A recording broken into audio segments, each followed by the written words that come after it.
মধ্যপ্রাচ্যে যুদ্ধ শুরুর আগে ছুটিতে আসা বহু কুয়েত প্রবাসী দেশে আটকা পড়েন। আটকা পড়ার কারণে ভিসার মেয়াদ নিয়ে জটিলতায় পড়েন কেউ কেউ। সৌদি আরবের ট্রানজিট ভিসা প্রয়োজন হবে, যাতে করে তারা সৌদি আরবের কোনো বিমানবন্দরে বাংলাদেশ থেকে ল্যান্ড করে সৌদি আরব থেকে যেন কুয়েতে আসতে পারেন। তো এই ট্রানজিট ভিসা যেন সৌদি এম্বাসিটা ঢাকায় আছে, সেখান থেকে যেন ইস্যু করা হয়, সেজন্য আমাদের প্রচেষ্টা জারি আছে।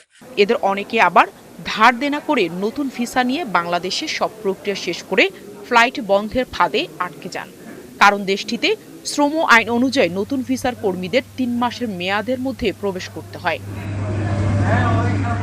নিয়ম অনুযায়ী ১৮ নম্বর আকামা কোম্পানির লোক ৬ মাস ছুটিতে থাকতে পারে। ২০ নম্বর ভিসা গৃহকর্মীরা ৪ মাস ছুটিতে থাকতে পারেন।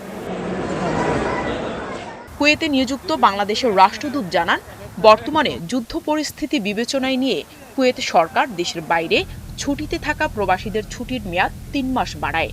যাদের ভিসার মেয়াদ শেষ হয়ে যাচ্ছে তাদের ব্যাপারে আমরা যোগাযোগ করেছি কুয়েতের পররাষ্ট্র মন্ত্রণালয়ে, এবং যেটা আমাদেরকে জানানো হয়েছে যে বর্তমান যুদ্ধ পরিস্থিতিতে তারা নতুন করে কোনো ভিসা ইস্যু করছে না, বাট যুদ্ধ শেষ হয়ে যাওয়ার পরে সংশ্লিষ্ট ব্যক্তিরা তাদের কোম্পানি অথবা কেউ যদি তাদের বড় কফিলের কাছে কাজ করতে আসেন, তাদের সাথে যোগাযোগ করলে তারা এখান থেকে নতুন ভিসা প্রিন্ট করে তাদের কাছে পাঠিয়ে দিলে তারা এখানে আসতে পারবে।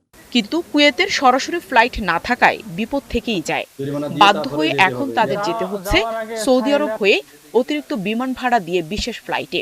শ্রমিকরা জানান, দাম্মাম ও রিয়াদ থেকে ঢাকা রুটে বাংলাদেশ বিমানের বড় ফ্লাইট পরিচালনা ও আসন সংখ্যা বাড়ালে তাদের খরচ কিছুটা কমত।